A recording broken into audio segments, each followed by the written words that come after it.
ان سے کہہ دو کہ خدا کی ہدایت یعنی دین اسلام ہی ہدایت ہے۔ القرآن والحکیم۔ بسم اللہ الرحمن الرحیم۔ لیس البر ان تولوا وجوہکم قبل المشرق والمغرب ولكن البر من آمن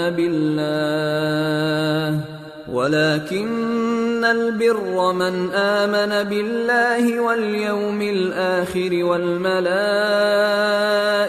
والكتاب والنبيين وآتى المال على حبه ذوي القربى واليتامى والمساكين وابن السبيل والسائلين وفي الرقاب وأقام الصلاة وآتى الزكاة والموفون بعهدهم إذا عاهدوا والصابرين في البأساء والضراء وحين البأس أولئك الذين صدقوا وأولئك هم المتقون۔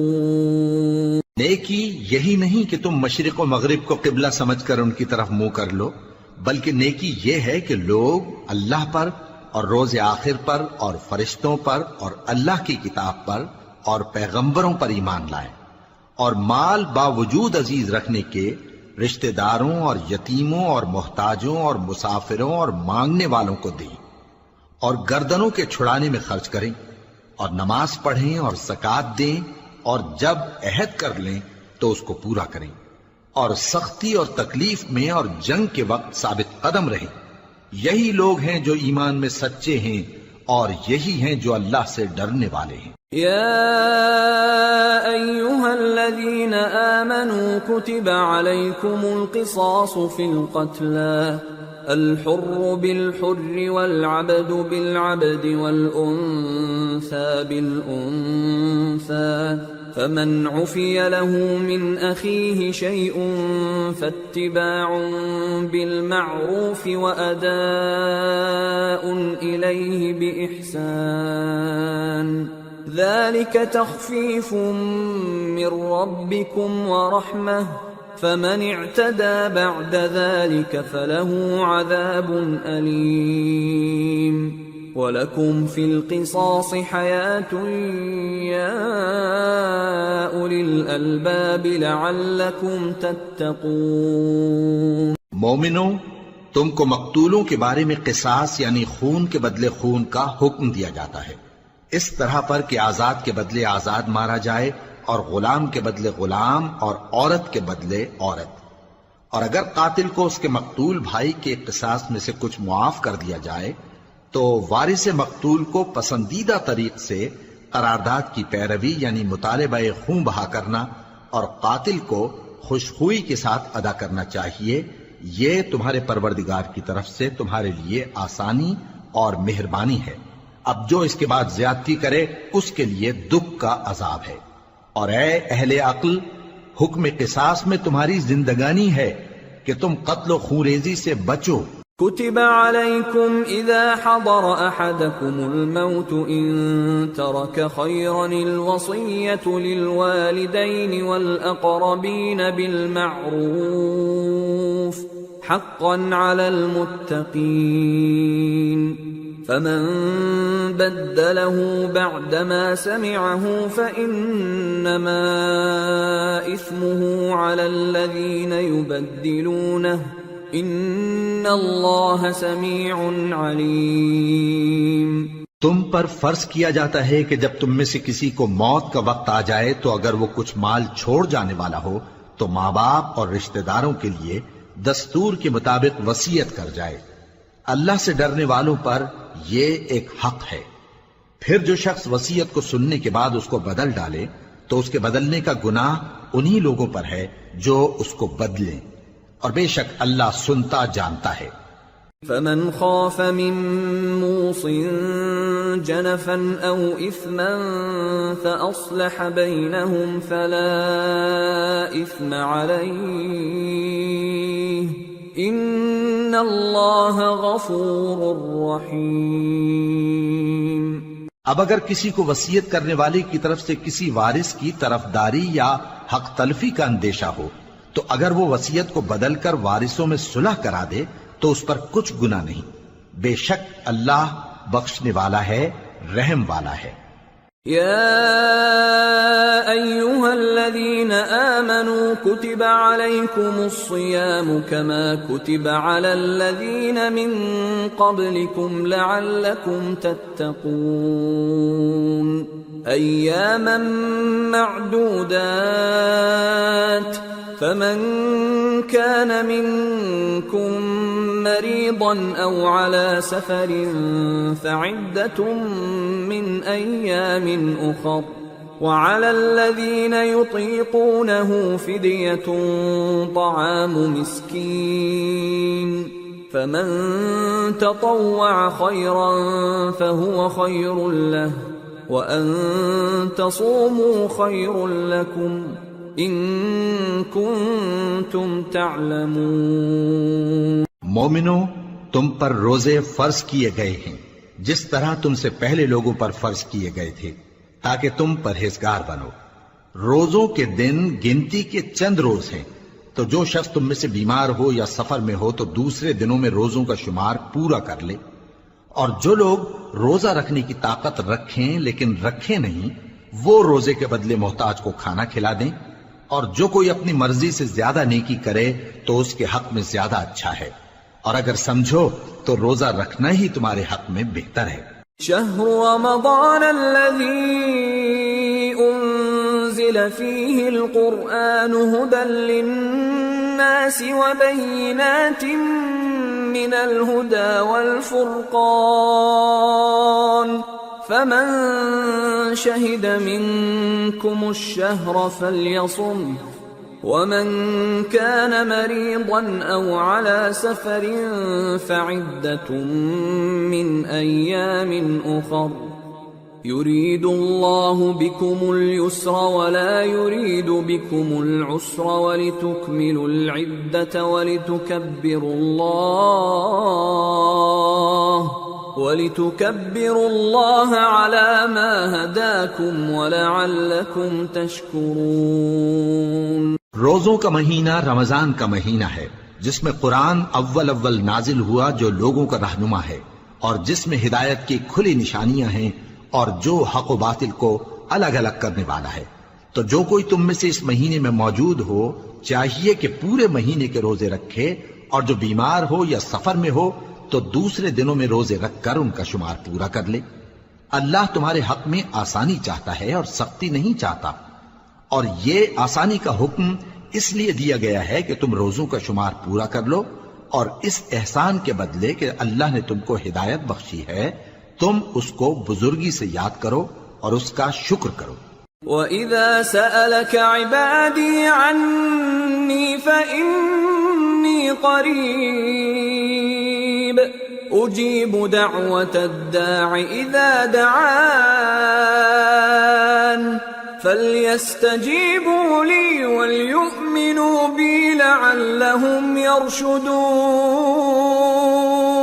اور اے پیغمبر، جب تم سے میرے بندے میرے بارے میں دریافت کریں تو انہیں معلوم ہو کہ میں تو تمہارے پاس ہی ہوں۔ جب کوئی پکارنے والا مجھے پکارتا ہے تو میں اس کی دعا قبول کرتا ہوں، تو ان کو چاہیے کہ میرے حکموں کو مانیں اور مجھ پر ایمان رکھیں تاکہ نیک رستہ پائیں۔ أحل لكم ليلة الصيام الرفث إلى نسائكم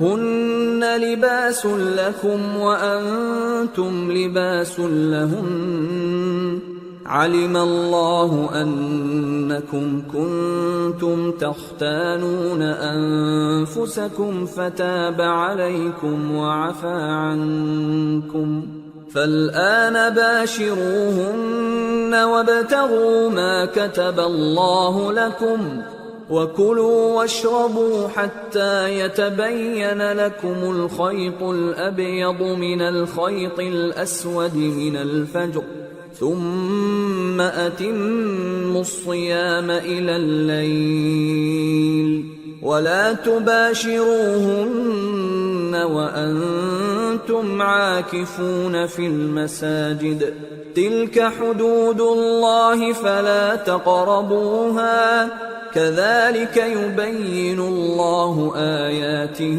للناس لعلهم يتقون۔ روزوں کی راتوں میں تمہارے لیے اپنی عورتوں کے پاس جانا جائز کر دیا گیا ہے، وہ تمہاری پوشاک ہیں اور تم ان کی پوشاک ہو۔ اللہ کو معلوم ہے کہ تم ان کے پاس جانے سے اپنے حق میں خیانت کرتے تھے، سو اس نے تم پر مہربانی کی اور تمہاری حرکات سے درگزر فرمائی، تو اب تم کو اختیار ہے کہ ان سے مباشرت کرو۔ اور اللہ نے جو چیز تمہارے لیے لکھ رکھی ہے یعنی اولاد، اس کو اللہ سے طلب کرو اور کھاؤ اور پیو، یہاں تک کہ صبح کی سفید دھاری رات کی سیاہ دھاری سے الگ نظر آنے لگے، پھر روزہ رکھ کر رات تک پورا کرو، اور جب تم مسجدوں میں اعتکاف بیٹھتے ہو تو ان سے مباشرت نہ کرو، یہ اللہ کی حدیں ہیں، ان کے پاس نہ جانا۔ اسی طرح اللہ اپنی آیتیں لوگوں کے سمجھانے کے لیے کھول کھول کر بیان فرماتا ہے تاکہ وہ پرہیزگار بنے۔ ولا تأكلوا أموالكم بينكم بالباطل وتدلوا بها إلى الحكام لتأكلوا فريقا من أموال الناس بالإثم وأنتم تعلمون۔ اور آپس میں ایک دوسرے کا مال ناحق نہ کھاؤ اور نہ اس کو رشوتاً حاکموں کے پاس پہنچاؤ تاکہ لوگوں کے مال کا کچھ حصہ ناجائز طور پر کھا جاؤ، اور اسے تم جانتے بھی ہو۔ يسألونك عن الأهلة قل هي مواقيت للناس والحج وليس البر بأن تأتوا البيوت من ظهورها ولكن البر من اتقى وَأْتُوا الْبُيُوتَ مِنْ أَبْوَابِهَا وَاتَّقُوا اللَّهَ لَعَلَّكُمْ تُفْلِحُونَ۔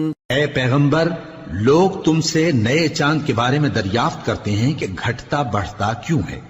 کہہ دو کہ وہ لوگوں کے کاموں کی میعادیں اور حج کے وقت معلوم ہونے کا ذریعہ ہے، اور نیکی اس بات میں نہیں کہ احرام کی حالت میں گھروں میں ان کے پچھواڑے کی طرف سے آؤ، بلکہ نیکوکار وہ ہے جو پرہیزگار ہو، اور گھروں میں ان کے دروازوں سے آیا کرو اور اللہ سے ڈرتے رہو تاکہ کامیاب ہو جاؤ۔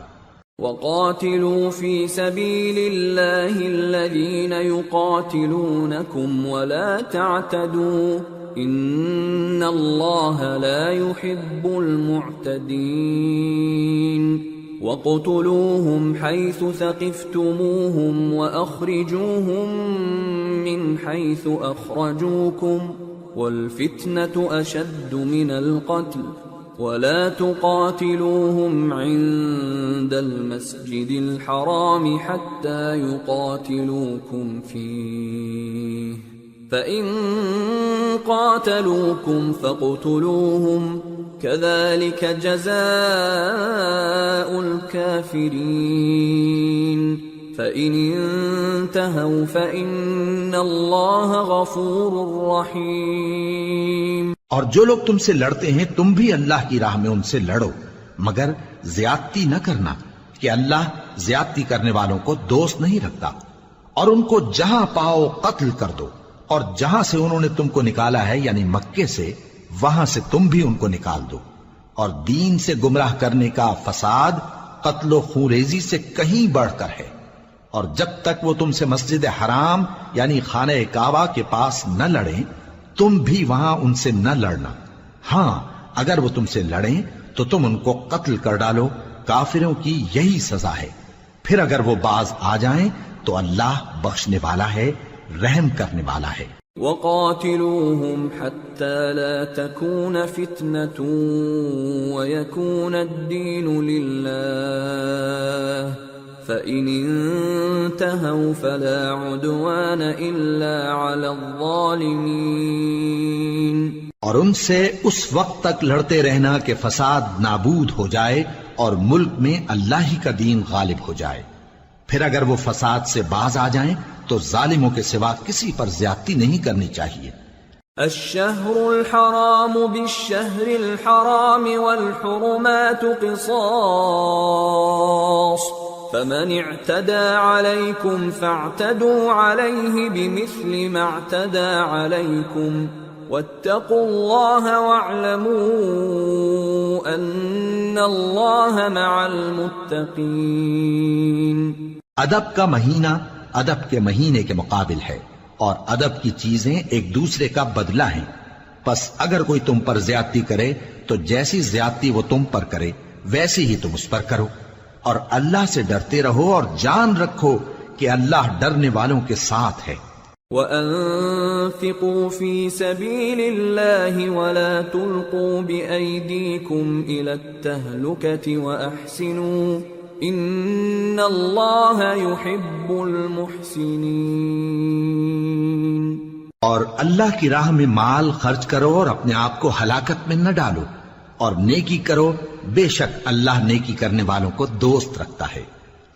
وَأَتِمُّوا الْحَجَّ وَالْعُمْرَةَ لِلَّهِ فَإِنْ أُحْصِرْتُمْ فَمَا اسْتَيْسَرَ مِنَ الْهَدْيِ ولا تحلقوا رؤوسكم حتى يبلغ الهدي محله فمن كان منكم مريضا أو به أذى من رأسه ففدية من صيام أو صدقة أو نسك فَإِذَا أَمِنْتُمْ فَمَنْ تَمَتَّعَ بِالْعُمْرَةِ إِلَى الْحَجِّ فَمَا اسْتَيْسَرَ مِنَ الْهَدْيِ فَمَنْ لَمْ يَجِدْ فَصِيَامُ 3 أَيَّامٍ فِي الْحَجِّ و7 إِذَا رَجَعْتُمْ تِلْكَ 10 كَامِلَةٌ ذلك لمن لم يكن أهله حاضر المسجد الحرام واتقوا الله واعلموا أن الله شديد العقاب. اور اللہ کی خوشنودی کے لیے حج اور عمرے کو پورا کرو، اور اگر راستے میں روک لیے جاؤ تو جیسی قربانی میسر ہو کر دو، اور جب تک قربانی اپنے مقام پر نہ پہنچ جائے سر نہ منڈاؤ. اور اگر کوئی تم میں بیمار ہو یا اس کے سر میں کسی طرح کی تکلیف ہو تو اگر وہ سر منڈا لے تو اس کے بدلے روزے رکھے یا صدقہ دے یا قربانی کرے. پھر جب تکلیف دور ہو کر تم مطمئن ہو جاؤ تو جو تم میں حج کے وقت تک عمرے سے فائدہ اٹھانا چاہے وہ جیسی قربانی میسر ہو کرے، اور جس کو قربانی نہ ملے وہ 3 روزے ایام حج میں رکھے اور 7 جب واپس ہو. یہ پورے 10 ہوئے. یہ حکم اس شخص کے لیے ہے جس کے اہل و عیال مکے میں نہ رہتے ہوں. اور اللہ سے ڈرتے رہو اور جان رکھو کہ اللہ سخت عذاب دینے والا ہے. الحج اشہر معلومات فمن فرض فيهن الحج فلا رفث ولا فسوق ولا جدال في الحج وما تفعلوا من خير يعلمه الله وتزودوا فإن خير الزاد التقوى واتقون يا أولي الألباب. ليس عليكم جناح أن تبتغوا فضلا من ربكم فإذا أفضتم من عرفات فاذكروا الله عند المشعر الحرام واذكروه كما هداكم وإن كنتم من قبله لمن